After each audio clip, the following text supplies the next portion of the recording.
अस्सलामुअलैकुम, आप देख रहे हैं समा। मैं हूं फवाद ज़ैदी और मैं हूं किरण आफ्ताब। बुलेटिन में खुशामदीद। सबसे पहले बात होगी वफाकी वजीर अयाज सादिक की।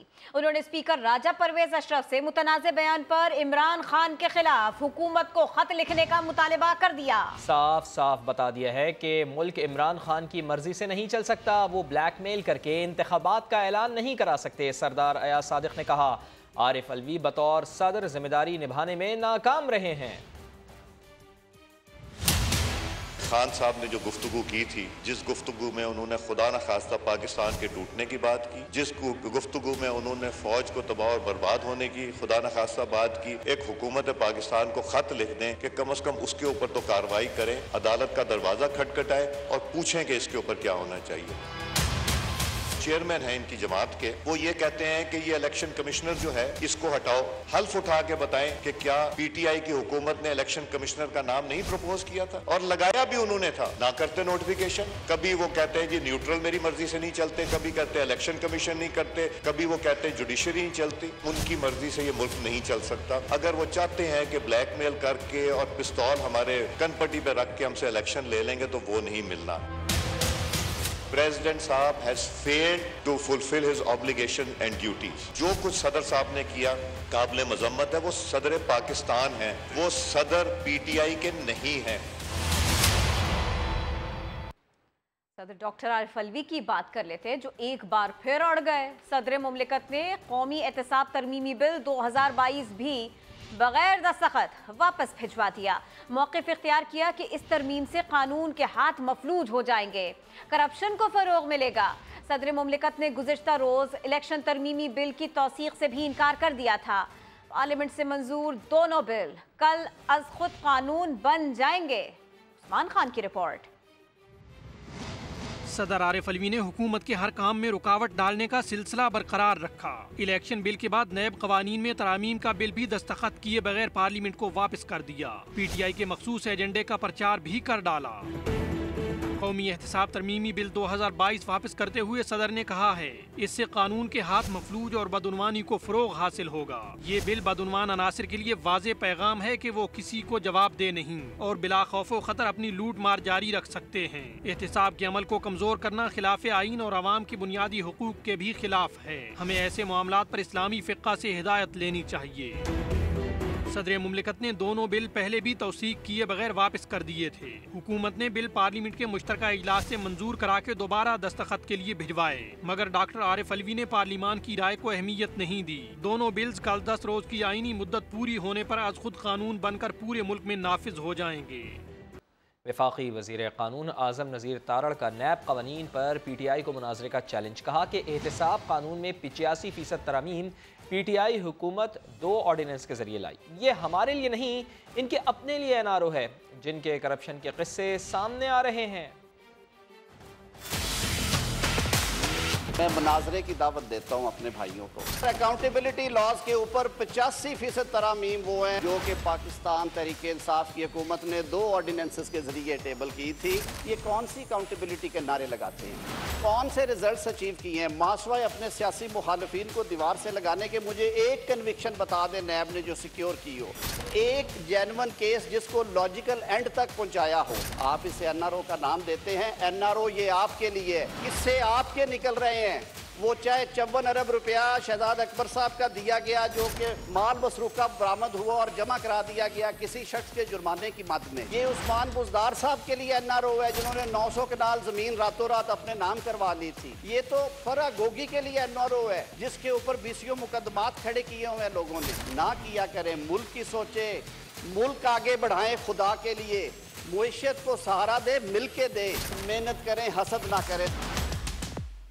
फिलहाल तो पीटीआई की बात तनकीद पर टिकी है। पीटीआई रहनुमा फवाद चौधरी कहते हैं, नैब की खुद मुख्तारी को खत्म करके करप्शन की खुली छुट्टी दे दी गई। 80% मुकदमात नैब से निकल गए और बारिश सबूत मुलजिम के बजाय नैब पर मुंतकिल कर दिया गया। तरीके इंसाफ जो है वो ब्लैक डे मना रही है। आज जो नए कवानीन उसकी इम्प्लीमेंटेशन हुई, जो नैब की ऑटोनॉमी है उसको खत्म कर दिया गया है। 80% केसेस तो नैब से निकल गए। बर्डन ऑफ प्रूफ जो पहले एक्यूज के ऊपर था वो शिफ्ट कर दिया गया। बैरून मुल्क से जो जनरेट हुई है अगर कोई एविडेंस, तो वो अब कंसिडर नैब जो है वो नहीं कर सकेगा। बीवी, बच्चों, रिश्तेदारों या किसी और के नाम के ऊपर अगर कोई एसेट है उसको कंसीडर नहीं किया जाएगा। जो आपके नॉन सोर्सेज ऑफ इनकम है उनसे ज्यादा गुजार रहे हैं उसको भी जुर्म के तौर के ऊपर खत्म कर दिया गया है। आपने मनी ट्रेल देनी थी अगर आपने कोई एसेट खरीदा है, मनी ट्रेल की शर्त जो है वो खत्म कर दी गई है। अब जो FIR है वो नहीं कर सकेगा नैब, और पहले उसको इंक्वायरी रिपोर्ट जो है वो देनी पड़ेगी और कोर्ट में वो लेके जाएंगे। 6 महीने में अगर इंक्वायरी रिपोर्ट फाइनल नहीं होती तो केस जो है वो वैसे ही खत्म कर दिया जाएगा। साबित करना होगा कि ये फैसला ब्यूरोक्रेट ने लिया था और उससे उसको मॉनिटरी बेनिफिट हुआ था। PTI के इनकलाब की क्या हैसियत बाकी रह गई? मुस्लिम लीग नून के रहनुमा तलाल चौधरी ने बता दिया है। कहा, इमरान खान सुन लें, AC वाले कमरे में बैठकर इनकलाब नहीं आते, इनकलाब किरदार से आते हैं। मगर इमरान खान तो पूरा तोशा खाना खा गए हैं। इमरान खान ने अपनी घरवाली के नाम दर्जनों कंपनियां बना दी, उनको बनीगाला से अडियाला जाना पड़ेगा। पहले आपने लॉन्ग मार्च की कॉल दी, पिटी। जुमे की कॉल दी, पिट गई। इतवार की कॉल दी, वो भी पिट गई। हैट्रिक की है आपने नाकाम कॉलों की। ऐसा कायदे इनकलाब जो AC वाले कमरे में बैठा हो, ऐसे इनकलाब खान साहब नहीं आ सकते। वो सिर्फ अब तक ऑनलाइन इनकलाब। कायदे इनकलाब के बच्चे बरतानिया में, एक पर्दा उठता है तो हीरे निकलते, दूसरा पर्दा उठता है तो जमीन निकलती, तीसरा पर्दा उठता है तो कंपनियां निकलती हैं। इनकलाब किरदार से आते, आप पूरा तोशा खाना खा गए। हर वाली के नाम आपने दर्जनों कंपनियां बना दी और हर कंपनी में एक डायरेक्टर फराग होगी है, दूसरी पिंकी बाजी। खान साहब कैसी दोस्ती है? हर कंपनी का एड्रेस बनीगाला है। तमाम एविडेंस अदालतों में रखेंगे। ऐसी एविडेंस होगी जिसे कोई डिनाई ना कर सके। उसके बाद बनीगाला से आपको तशरीफ ले जाना पड़ेगी अडियाला भी। अब लॉन्ग मार्च का आप नाम नहीं लेते। अब इनकलाब आपके अंदर उबाल उठा रहा है, इसकी भी दवाई आपको मिलेगी। डर रहे हैं अपने हिसाब से, इसलिए जल्द अज जल्द इंतखाब चाहते हैं। खान साहब बिल्कुल जेहन में रखे, हिसाब पहले होगा, इंतखाब बाद में होगा। और इस वक्त वज़ीर आज़म मियां शहबाज शरीफ सऊदी कारोबारी शख्सियात और सरमायाकारों के वफ़द से गुफ्तगू कर रहे हैं। आइए आपको बराह रास्त दिखाते हैं। And we don't have sufficient words to express our feelings of gratitude and sincere thanks to this kind of unqualified, without any political strings, support we have received in the last 75 years of our history. Excellency, in the recent past, in the last 4 years, the quantum of monetary support from His Majesty King Salman bin Abdulaziz and His Royal Highness the Crown Prince has given to Pakistan runs into billions of dollars, be it deposits in the State Bank of Pakistan or deferred payment facility on the import of oil.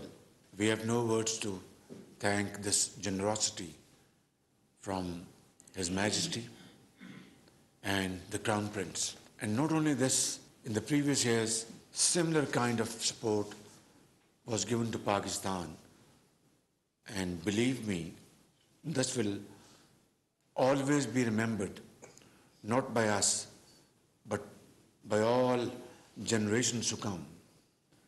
So let me say, this is a unique relationship, a relationship which has no parallel, which is very special and can only be interpreted and explained like a family.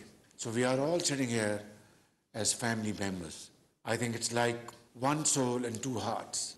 Now is the time for us to sit down, to chart out a program as honorable ministers have said. वज़ीर आज़म की Saudi कारोबारी शख्सियात और सरमायाकारों के वफ़द से गुफ्तगू। दौरा Saudi अरब इंतहाई कामयाब और मुफीद रहा। वज़ीर आज़म मियां शहबाज शरीफ का इस मौके पर यह कहना था। साबिक वज़ीर पंजाब उस्मान बुज़दार और उनके भाइयों के खिलाफ जालसाजी से सरकारी ज़मीन अपने नाम करने का मुकदमा दर्ज कर लिया गया। मुकदमे की कॉपी सामने आ गई। उस्मान बुज़दार ने गिरफ्तारी के खौफ से हिफाजती जमानत करा ली। लाहौर से रिपोर्ट कर रहे हैं अरशद अली। उस्मान बुज़दार की करप्शन की एक और दास्तान का एंटी करप्शन ने मुकदमा दर्ज कर लिया, जिसमें उस्मान बुज़दार, ताहिर बुज़दार और उमर बुज़दार को नामजद किया गया है। दीगर मुल्जिमान में एम खान, अहमद खान, नूर खान और महमूद खान का नाम भी शामिल है। FIR के मुताबिक उस्मान बुज़दार और इनके 2 भाइयों ने तकरीबन 900 केनाल सरकारी जमीन जालसाजी से अपने नाम कराई। तमाम मुल्जिमान ने सरकारी अफसरान के साथ मिलकर जमीन को अपने नाम कराया। अपने नाम कराई गई जमीन की गुरदावरी अलॉटमेंट से मुताबिकत नहीं रखती। उस्मान बुज़दार ने गिरफ्तारी के खौफ से हिफाजती जमानत करा ली। मुकदमात को झूठा करार देते हुए कहा कि उन्हें अदालत से इंसाफ मिलने की उम्मीद है। मेरे ऊपर, मेरी फैमिली के ऊपर जो अभी पर्चे कायम किए गए, उस सिलसिले में आज मैं यहाँ प्रोटेक्टिव बेल करवाई है और इंशाअल्लाह उन तमाम जो नाजायज गलत और केसेस हैं इनको इंशाअल्लाह हम परसू करेंगे। उस्मान बुज़दार और इनके भाइयों के खिलाफ शहरी बशीर अहमद ने एडिशनल कमिश्नर और DC को दरख्वास्त जमा कराई थी। साबिक़ वज़ीर आला पंजाब सरदार उस्मान बुज़दार के खिलाफ घेरा तंग। एंटी करप्शन पंजाब ने रीजनल डायरेक्टर DG खान से रिपोर्ट तलब कर ली है। तफसीलात जान लेते हैं। समग्र नुमाइंदा खुसूसी आसिम नसीर हमारे साथ मौजूद हैं। आसिम साहब, कितना मुश्किल होगा उस्मान बुज़दार को ये साबित करना? हाँ जी बिल्कुल, साबिक़ वज़ीर आला उस्मान बुज़दार के खिलाफ एंटी करप्शन ने घेरा तंग कर दिया है।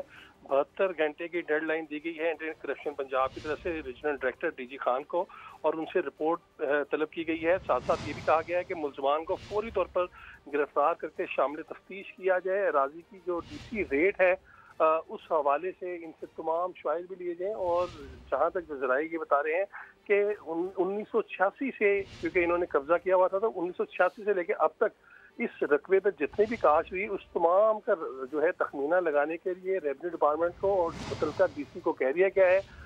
ज़राए का ये बताना है कि जो उस्मान बुज़दार और उनके भाइयों के नाम पर जो ये ज़मीन का स्कैंडल सामने आया है, इसकी मालियत 20 करोड़ से ज़ायद है। जी बहुत शुक्रिया आपका। थोड़ी सी तफसील ये भी जानिए ना, क्या क्या कुछ मिला। साबिक़ वज़ीर आला पंजाब उस्मान बुज़दार के असासों में 4 साल के दौरान 100% इजाफा हुआ। 1 करोड़ 55 लाख रुपए और एक गाड़ी उन्हें तोहफे में मिली। 2017 में उस्मान बुज़दार के पास सिर्फ 5 लाख रुपए बैंक बैलेंस था। 2020 में बैंक बैलेंस 1 करोड़ 60 लाख तक पहुंच गया। सिर्फ 1 साल में ही बैंक बैलेंस में 80 लाख रुपए का इजाफा हो गया। करोड़ों का कैश और रीवो गाड़ी वालिद से गिफ्ट में मिली। 2020 में असासों की कीमत 6 करोड़ 40 लाख तक जा पहुंची। ये सब कुछ सामने आ रहा है। खैबर पख्तूनख्वा के असातिज़ा का दूसरे रोज़ भी बनीगाला में धरना जारी रहा। असद उमर, मुराद सईद और वज़ीर आला गिलगित बल्तिस्तान मुजाहिरीन के घेरे में आए। असातिज़ा ने शेम शेम के नारे लगाए। दिन भर क्या कुछ होता रहा, बता रहे हैं शहजाद अली अपनी इस रिपोर्ट में।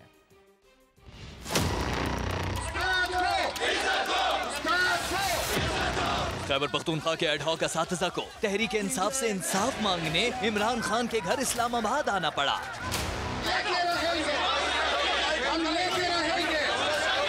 खान साहब को ये बता दें कि ये रऊनियत सर ये अपने अवाम के साथ अच्छी नहीं है। 2 दिन तक धरना जारी रहा, मगर जब असद उमर का घेराव हुआ तो वो अनजान बन गए, जैसे कुछ जानते नहीं, वो जरा को पहचानते नहीं। मुझे तो जाहिर है पता नहीं था, इसलिए मैं यहाँ पे इस वक्त हूँ। आजकल वजीर कौन है तालीम का? सबको असद साहब खूब पहचानते हैं, लेकिन अभी वो जो है वो असातिज़ा ने असद उमर का घेराव करके शेम शेम के नारे लगाए। वजीर आला गिलगित बल्तिस्तान और मुराद सईद भी घेरे में आए।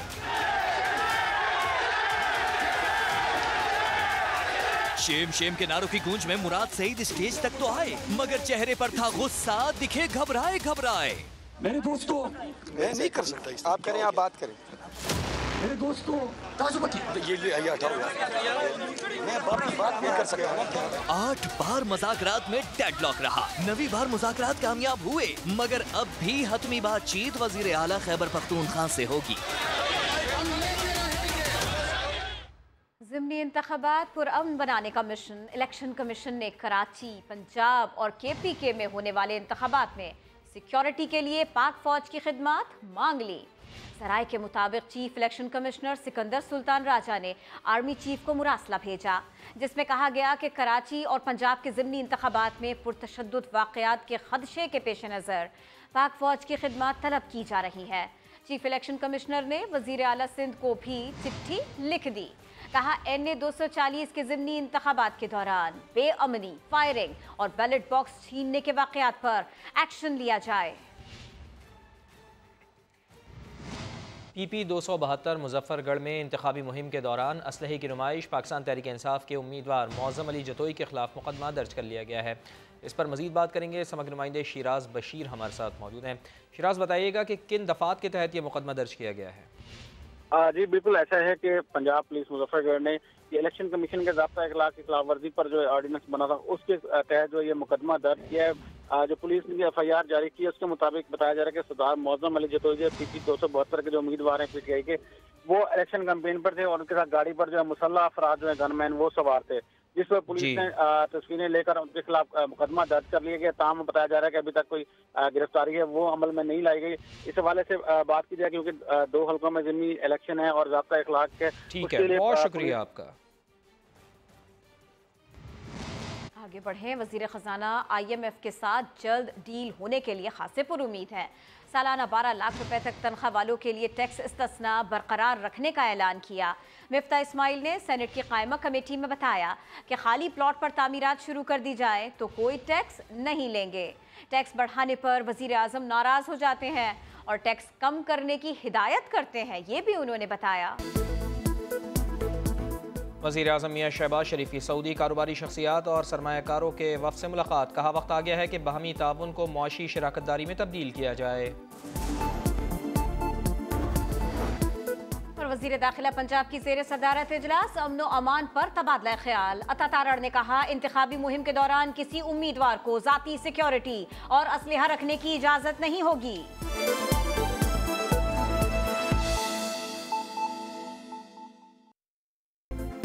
चेकिंग ना वैक्सीनेशन, बस पैसे खिलाओ और जानवर ले जाओ। अंदरूनी मुल्क से कराची की मवेशी मंडी में आने वाले कुर्बानी के जानवरों की चेकिंग मजाक बन गई है। शाहनवाज अली कादरी रिपोर्ट करेंगे। ईद उल अज़हा के लिए आने वाले कुर्बानी के जानवरों से जहां कराची की मवेशी मंडी की रौनकें बढ़ रही हैं, वहीं लंपी स्किन से मुतासरा जानवरों की आमद से मंडी में जानलेवा वायरस के फैलाव का खतरा भी पैदा हो गया है। समा की टीम ने खतरनाक वायरस से मुतासरा ऐसे जानवरों का खोज लगाया जो मंडी में फरोख्त के लिए लाए गए थे। लंपी से मुतासरा ये जानवर सुपर हाईवे, नेशनल हाईवे, मवाज गोड और सस्ती टूल प्लाजा की चेक पोस्टों पर रिश्वत देकर मवेशी मंडी पहुंचे थे।